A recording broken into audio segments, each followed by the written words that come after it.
though. With everybody. Contributing to a lot of different, you know what I'm saying? Yeah. A lot of different hip-hop scenes. He was down in Florida. The births of them. Yeah. Because he was talking about the Jeezy shit, and he was like, yo, right before Drama, the whole situation, that whole shit, he was like, yo, bro, I'm in the middle of that, you know. Yeah. I think he did a whole Pastor Troy album. A whole Pastor Troy album. Yeah. So he contributed to some of the beginning of the ATLs making their mark. So that's why we were talking, because you also have a love of film. Right. You know, the whole podcast is about music, film, art, business, and life. Right. So that's why some of these questions are aimed around those things when it comes to the actual, the film aspect.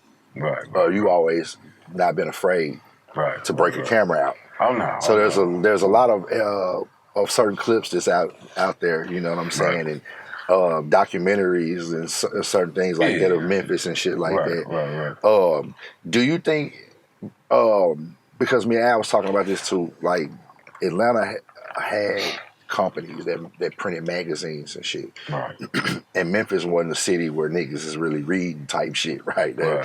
So the magazine companies that were here, they didn't last long. But now we're in the era of being able to put it on film. You can tell the stories, what have been written about Gangsta Pat. Gangsta Pat can sit here now.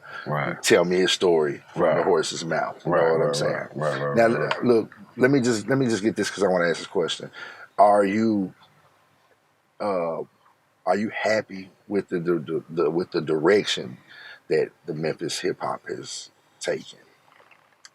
As far as them getting money, yeah. As far as them being successful, being their own boss. What is your biggest disappointment? My biggest disappointment is all the beef. You see what I'm saying? Like, we could beef back in the day. Memphis rappers used to fight. Now, I ain't gonna lie. I ain't gonna say we was all good at two-shoot. But we let each other live. And we didn't rap about nobody, those deceased people. We had a respect for all that. Nowadays, it's so demonic. They want to, if y'all have a beef, if y'all disagree with someone, if somebody assume you diss them, it's life or death situation. That's the part I hate about it, because, and I think some rappers may have brought this on themselves, because even though my name was Gangsta Pat, I didn't carry myself around the country offending different sets of gangs.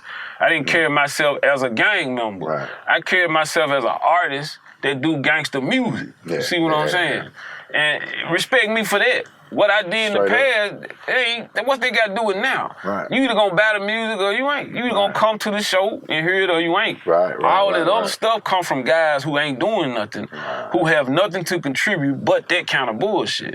And like I be telling niggas, if you fascinated with niggas that shoot and kill each other, go to the penitentiary and talk to them niggas. That's what a real niggas is. Go talk to them. Why you wanna come to a nigga who trying to change his life and take care of his family and make some money? But like I say, some rappers bring that on themselves because they really try to make people they doing all the shit they rapping about. They bring that energy. That's the wrong thing to do. I would tell a nigga before my show, look, man, I'm up here trying to do some music.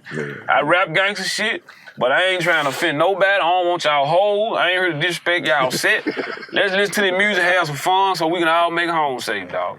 And usually those smooth niggas, nigga be ready to drink, kick the pot. Oh, okay, we ain't got to whoop his little ass. He ain't finna disrespect our set. I'm telling you, man, niggas used to show up ready for that kind of shit, bro. Hey, man. When I be looking at your social media, this is what I say. I be scrolling, I be like, man, this nigga a real Mac, man. I get a lot of different, I get people praying for me in my inbox, sending me Bible scriptures. You need to change your life, and I don't know why you like this, young man. But like I tell people, man. Are you just entertaining motherfuckers? It's a little bit of both. It's a little bit entertaining. Some of that shit on the real, though. Pimping this shit. Because I be sitting next to shit. Damn, I just walked into a fucking rat hole. I be sitting next to my girl, and I be scrolling, and I stop it and I say, Patrick Hall. And I be like, yup. And she be like, what? I be like, nothing. I mean, it was a real Mac and shit. Some entertaining, sometimes stick that truth out there. But, I mean, I look at it from my perspective. You gotta realize, man, before I started rapping, man, I admit I was ratchet as a motherfucker. Real talk. I come from a stacks background, but at the same time, too, when Pops wasn't making no money, we lived in some of the ratchetest areas in Memphis. So you pick up them habits and that mentality, man. And I went from a little dusty, roguish motherfucker to a rapper overnight. Man. I went see dope boys used to hire us to shoot nigga cars or break a nigga house. I was one of them kind of little ratchet motherfuckers. Real talk though. Nah, I went from that to a rapper overnight. That's how I got on with the rap game, hanging around dope niggas. Yeah. You know what I'm saying? To one of them niggas side, to Fat Tony side, I'm gonna put some money behind little nigga, cause if I don't, he gonna end up. I know his dad had been the blues brother and all that shit, but this little nigga, his dad ain't really, you know, that's how nigga was looking at it. But they didn't know. My father was in my life. He just was busy all the time. I'm just saying, you see how he tried to skittle through that? With dad and Blues Brothers. Yeah. Like, niggas don't know this. Right. So, I know because I do a lot of research and I've known. But I'm saying though, tell people that for people who didn't catch that. Yeah. Your dad did the fuck what? He played in the Blues Brothers 1 and 2, man. The drummer, man. Yeah. The drummer. He also one of the first black drummers to win an Oscar with Isaac Hayes, man. That's amazing. See what I'm saying? So yeah, he got a lot of credentials on his belt. He played behind some of the biggest stars, man. But he humble as hell. Yeah. You know. Just talking to him, you wouldn't even think he done all that because he don't really never speak on it. He's just humble. But yeah, he set the bar real high, man. Yeah. You know what I'm saying? Think when you came behind him and took that music torch, what did he think about the changing of the scene? I think he was afraid for me. Okay. See what I'm saying? Because it was a lot happening. Then, you know, I got shot in the head, too. You know what I'm saying? I think that kind of made him feel like, I don't need to do something on Beale else. Street. On Beale Street. Yeah, I was thinking that, like, okay, this shit happens to you. Right. What the hell your parents was like thinking, fuck that rap shit. Is it because it was there? It wouldn't really had nothing to do with the rap shit like that. It was really at that time, right. It was some street shit. It didn't really have nothing to do with hip hop at that time. You know, like I said, man, I was running with a lot of guys who were in the game, so it kind of came with it. You know what I'm saying? I'm just blessed to survive it and live through it. But like I was telling you earlier, it was similar to what Suge and Pac. I was about to That's say why that. I say when people say Suge Knight had Pac killed, I be like, how stupid is that? Yeah. Why would he put himself in the line of fire? He could have been somewhere on a yacht sipping a cigar while that happened. Yeah. That's stupid. I had the same injury Suge had, bro. And when them bullets popping, it happened so fast, you don't have time to think, you know what I'm saying? It just happened, man. So, that's stupid to say Suge Knight had Tupac set up and killed. Like, you don't do that. But to you, though, surviving something like that, how did that change your direction, your trajectory? And you're doing the music shit. Did you begin to, like, did you channel it through the music? Like, not really. I didn't want to talk about it much because they never found out who did it. You know what I'm saying? It could have been somebody, could have been in our, you know what I'm saying, in our close proximity that just, you know, because we in Memphis, niggas move like that. Niggas get killed, don't nobody know who did it. It could be the cat. Niggas will show up at your funeral. They'll kill you and come to your funeral. So I never really spoke about it because it's still an unsolved case. You know what I'm saying? So I just never really spoke about it, man. Yeah. You know. You know, most people would channel that. Right, yeah. You know. I just never did. So you didn't do the 50 Cent shit? Like, I never did. And then, you know, now it wasn't no social media back then. Yeah. So in order to channel it, you would have to have a real film crew, somebody to do a real... Right, big dog shit. You know, unless you get on the chat line. How is social media, like how, you know, you being an OG, how, when that shit came into place, how did that, like, flip your brain? Man, it's like, shit. To me, it reminded me of, I remember back in the day, if you told somebody business, they be ready to come whoop you. Man, you ready to tell my business, man? Now, niggas on social media telling their own business. So it's like, damn, you used to whoop niggas. And they know everybody's business. Yeah, they know everybody. They dropping location. If they go to McDonald's, they snapping it up. They go here, they snapping it. Like, damn, like. So do you ever wish that this shit was available back in your time? No, because I'd be in jail, bro. I'm telling you, bro. Bro, we did a lot of shit that I thank God with no camera around, bro. Hell no, I'm glad I ain't one part of this social media. When I was out there young doing stupid shit, hell no. This nigga said, I'll be in jail, and this shit is real. I be locked up, bro, nah. This shit is real. Real talk. Yeah, niggas like Jay said, nigga said, we was talking Instagram. The last thing we wanted was our picture snap. You know what I'm saying? Exactly. And niggas, shit be happening and you see somebody over there with a phone. So you be looking at social media and you be like, looking at it like a lot of OGs are like, man, what is these niggas doing? Man, it's just, it has some, now, the part I love about the internet is I can go on there and learn shit. I'm a YouTube cat. Right. I can go learn how to do anything I need to do on YouTube. I'm figuring it out. That's the part I love about it. Right. And when I see people post inspirational posts, sometimes you can learn from people's experiences and stuff like that. Right. That's the shit it should be used for. Contact people you ain't seen in a long time, do business, make contacts. But when they start doing all that dumb, ignorant shit, it's like, okay, I'm an OG, that's their thing. It's time. It ain't for me, that's for them. Yeah. So let me stay in my lane. You see what I'm saying? Yeah. So I mean, some of it I respect, some of it I don't, man. Right. What's your biggest achievement that you feel that you got out of your career? What was your pinnacle? The biggest achievement I feel I got is having somebody come up to me and say, bro, you the reason why I rap. Or, man, this song like this song I got called G's Ain't Supposed to Cry. Like, I had some guys emailing me or contacting me on YouTube saying how that song helped save their relationship and they married, and I played this for my girl and she understood and felt me. So that right there is the reward for me. It ain't about record sales. It ain't about none of that. It's touching people personally, because that's why I got in it. I wanted to share my gift of music. It was about sharing. Music is a gift, I think. I think some people are gifted. And when they share that gift with the world, it's a beautiful thing, you know what I'm saying? So that's the biggest reward for me. On that goddamn guitar. I appreciate. I'm trying to be on that goddamn bass.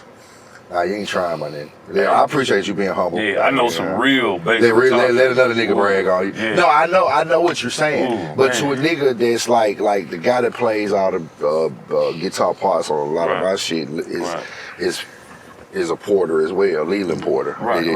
And it's his cousin, you know what I'm saying? That's his uncle too. Yeah, Leland plays a million parts on all my shit. And I always did, and I gotta say this since you're sitting right here, goddamn. I really would love to do that. I really would love to get with you like super ASAP. Oh, yeah. And you know, come plug up, and I got so much shit that you can just go through and I just record tapes, nigga, and I'm just gonna do what I do and put it in there, you know what I'm saying? We can definitely. I want to play with some music with you on that. I love to play. On the Haven, you know what I'm saying? I'm a studio rat, bro. Nah, that's all I do. I know you are too, that's all I do, you know that's what I'm saying? What I love. What I want to do now is I want to get back to that film thing about us chronicling the true origin stories, right? Because we all know, you know, but it's different here. Right. Like I said, in Atlanta, they keep up with the, you know what I'm saying? They keep up with everything that happened from their origin story on down. Right. They respect Lil Jon and them and this, that, and they hold them at a very high standard. They do. We don't do that here. No. You know, I most definitely want to let you know that I'm a student. You know what I'm saying, of the game and of the shit that y'all did. Right. You know what I'm saying? That, and so, I appreciate you back for doing that. Right. You know what I'm saying? Because it was funny, especially when you was fucking off in Red Oaks and shit. Oh, yeah. We right there in Burnside, and we right there on Diane, right here. Right. We were on the same side as the apartments, though. Right. And the niggas like, hey, man, y'all know, man. Gangsta Pat niggas stay around at Red Oaks. Right. But we some young niggas. We used to walk around and nigga trying to hope we'll fucking bump into this nigga. You know what I'm saying? Well, it'd been good to see some love come through there, because there's a lot of hate used to come through that motherfucker. Man, yeah. And I remember one time when this 3-6 Mafia beef was going on. Yeah, tell us about that. It was this group full of guys in this Yukon. I'll never forget it. And what's the 3-6 Mafia beef?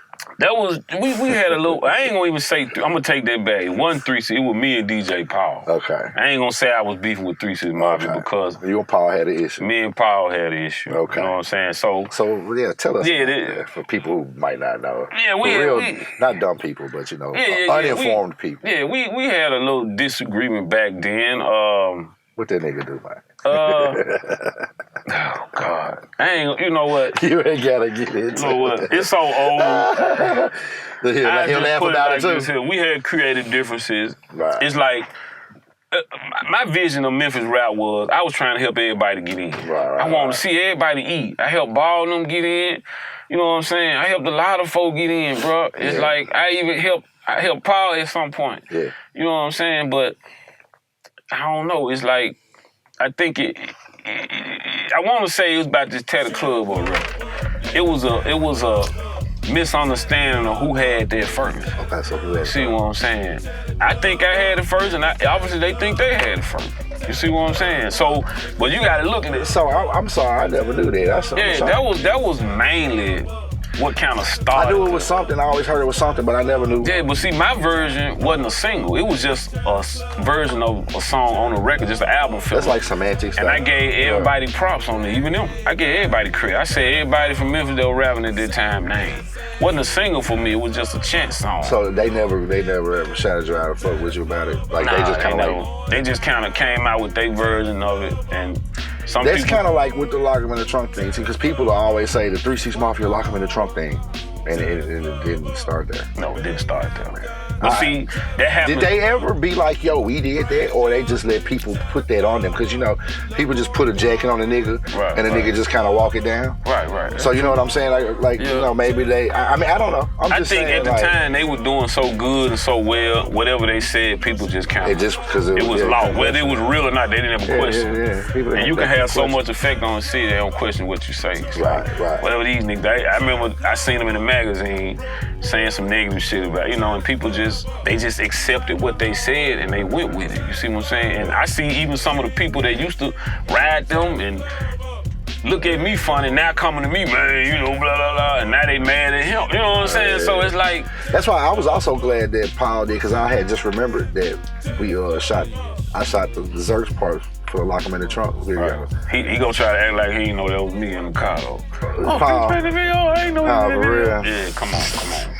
I was gonna ask you how is the current relationship, but Dude won't sit down and chop it up with me, bro. So I guess he won't take that to his grave with him. I don't know. That's what I'm saying. Is there a message that you would, if you could reach out and say something to him? Is there something? Nah, I ain't got that shit. So have y'all ever attempted to? I tried to reach out to him, but he ain't gonna respond. He ain't gonna sit down and have that one-on-one. I guess he'd rather just keep that distance or whatever. But like I told him, I'm cool either way. Yeah. I ain't gonna lose no sleep either way. Yeah. I'd rather be cool, but if you want to keep this shit going, I mean, what can I do about it, bro? You a grown man, you make your own decision, man. Well, you know, it's really senseless, though. You know what I'm saying? Yeah, I mean, you know, sometimes the people choose not to say anything at all instead of face something head on. You know what I'm saying? And that's, like you said, if that's the choice that you make, that's the choice you make. You know, I always wanted to see everybody like that. I remember Atlanta had this big ass picture, and it was like all 50 of them niggas out there. I was just like, wow, that'd be so dope for that time. It's hard. I mean, it's difficult for me because I was the first dude. Like, when I first came out there, everybody thought I could get them a deal. Like, oh, you on, you could. And if I did anything other than that, they became my enemy. Instantly. Now, I'm the only cat in the city. All these rappers in the city, I'm the only cat with a deal. And people thinking I can do what more than I can. You see what I'm saying? What was that pressure like? It was, man, because got a lot of hate. I know what you mean. Yeah. Because people like have treated me like that and sometimes people still do because they see I be doing certain things, and it's like they expect something. Paul know what it feel like, cause he was going through the same thing. People was expecting him to do certain things, you know what I'm saying? Like, and they didn't understand. You ought to be glad I wasn't signing niggas back then, cause they would have signed with me. Yeah. But I was getting screwed. So you would have been signed with a nigga who was already getting screwed. So I ain't never tried to sign nobody. I always try to help them get their own deal. Like when Ball and them came to OTS. When me and Red fell out, I didn't say, well, you know, I brought Ball and them in. They need to leave too. No. Y'all stay there, do your thing. Ain't gonna, just cause I don't agree with what's going on, that don't mean I'm gonna shut it down for y'all. So how did that happen? Because a lot of people don't know that story too. Like, like you and Reginald Boylan, if people don't know, the owner of OTS, right? Right. Y'all had a discrepancy. Right. And you could have balled in them. Yeah. You would have had. I brought them in. I could have took them with me. I could have took all of them with me. Why didn't you? Because I didn't have a studio at the time. I didn't have another deal waiting set up. So if I would have took them away from up there or encouraged them to leave away from up there, it would have been this long waiting period. Yeah. They were in the middle of developing their sound, building their song. I didn't want to take that away. You see what I'm saying? Yeah. So I just... So with you and Bob and G, have y'all ever had that conversation? No, we ain't. For some reason... Or was there no conversation to have? We ain't really never talked about it. But see, the thing about it, it goes back to exactly what Finesse 2 Times say. it's cool when they do it. When I do it, it's fucked up. And that's always been, it was just always been all of them against me. That's how I felt. Yeah. That's how it always been. You know what I'm saying? Like all of them cats I helped out, all of them just, in return, instead of getting love, it came like, man, fuck that nigga. I ain't fucking with that nigga, man. I never understood that. Yeah. But now looking at the game now, I call it realize the Memphis curse, right? it's demonic, bro. Because I talk about it all the time. I just want to break it. I wish Nick could. I've heard so many people like, hey, I had a nigga not too long ago hit me and say, hey man, I want to get a song with this person, this person, this person, and I got this for a budget. And I said, nigga, he said like I can put his business out. There's a couple of double-digit thousands. Right. For all the names. And I was like, Paul would sit there and be like, hell nah. He'll wait till everybody else did it and say, hell nah. Right. Or somebody else would look at it and be like, nah, you know what I'm saying? Like, you want to get all these, this is what you want to do with that? Nah, I ain't getting on that. I don't give a fuck about that bag. You know what I'm saying? Because that shit is that damn bad. You know what I'm saying? Like, what do you think we could do? Do you think it'll ever change? Do you think that shit demonic, bro. It's like, it's a good versus evil war. It's like, when you do good by people, if you don't do good by the right people, you're going to get evil in return. Like, I helped a lot of these dudes when nobody else wouldn't even deal with them. Right. In return, I got nothing but hate and talked about, don't fuck with that. These niggas all out of town telling people not to fuck with me. I went over Too Short house. He had a studio at the crib, right? I go over there, and obviously, that group had already been there before I came, and actually got into it with them niggas about them leaving some crystal boxes and shit all over some shit they got into it about. So that's how the conversation came up. And I'm like, hey, you from Memphis? I brought your name up. Them niggas talking like they looking for you, and I said, man, come on, bro. Y'all niggas up here telling folks y'all looking for me like I'm running from y'all or something. Come on, bro. It be little petty shit. Instead, why do that? Yeah. Why not just... Because when fans used to ask me, man, you be kicking with 3-6 and balling them, I say, yeah, man, we all kick it from time to time. You know what? They don't want to hear no negative shit. They don't want to hear, nah, them niggas don't fuck with me. They don't want to hear that shit. No, they want to hear like all us balling, kicking it together, blah, blah, blah. Yeah. So I ain't going to, even if I had to lie, I ain't going to disappoint them with that negative ass shit, man. But no, it's just, I think because I was the first nigga, they thought I could make their career happen, and so they just, niggas hold on to shit. They got to step on somebody's shoulders. I guess I'm the chosen one for them to step on and shit on and blame for this and blame for that just because my name was out there first. They really sleek tried to erase me from the history of the city, bro. But they can't. They can't, but they be trying. They be telling niggas not to fuck with me and all that's that. what I'm saying. Like, I know the whole thing about being the first nigga to do something. Yeah. You know what I'm saying? I think me and bro had a conversation about this one time. Like, hey, when you first one doing something, you're going to get beat up, you're going to get fucked up, you're going to waste money, everybody's blow money. Target, bro. And then in hip-hop, it's initially the competition thing. So when you're the first one, everyone from the beginning, it's just like when Gotti came out and he was beefing with 3-6 because that was the thing to do, right? Like you got to beef. It's kind of like if you were in boxing. Right. And niggas is going to be like, Floyd, I can kick his ass. Right. Everybody's gonna be going. The difference for with that is they squash it later on down the line. This shit here, these niggas still mad, and it's been how many years now? Yeah. They still ain't gonna never say nothing. They still ain't gonna never give a nigga that credit. Well, hey, they gonna hear. And they'll take the credit and won't straighten it up when people say, yeah, you know, y'all was the first. They won't even correct it. Well, nah, you know, before us came such and such, and you know, he kind of helped it. They ain't gonna do that. They gonna just ride with the bullshit. You see what I'm saying? So I think Ball them may have said something, gave me some love. I have heard them give me a little love. Yeah. You know, I heard Paul say one time back, it's like it be off and on with him. Sometimes he'll get on there and say, I ain't gonna never work with Gangsta Pet no more. Then sometimes, you know, Gangsta Pet, it's like it be, it should be changed. I just don't understand that part. But anyway, I've heard certain cats do it. Now, Al Capone always been humble. He always kept it 100, man. I had to salute Capone, man, because he always keep it 100. And you know, I worked with him back in the early days, and he came back and blessed me and put me on one of his. So that's the kind of shit that, you know, you scratch my back, I scratch. That's the way it's supposed to go. Yeah, because I'm working on some stuff with Al, and I spent the night at this nigga house like 2-3 nights. And we set up, we pulled shit out of boxes everywhere. Of all kind of stuff, and it was like so dope. And then we got to the conversation, and he was talking about you. And those, you know, of course, conversations of some real nigga shit that that I heard. You know what I'm saying? What would be one of your biggest memories of? Because Al was doing his thing too, right? Oh hell yeah. So y'all was moving around. Right. Like what is your biggest gangster pet and Al Capone moment? Man, we used to do shows together, and to me, his stage presence was just lit, bro. Like, I mean, he would just take the crowd to it's hard to come behind Al Capone show, bro. Like, it's hard going behind. I'd rather go before Al. I ain't want to lie to you. Anyway, especially back then when he had that lyrical drive-by was like at his prime. When he had them little braids. Man, bro, I promise you, I always would sit back and just watch his show and watch him perform because he had this shit choreographed. He had dancers. You know, he had Cocaine Wayne and Tim, them bagging them up. He had the DJ Dizzy, but he had a nice show. And then now this nigga has whooped that trick.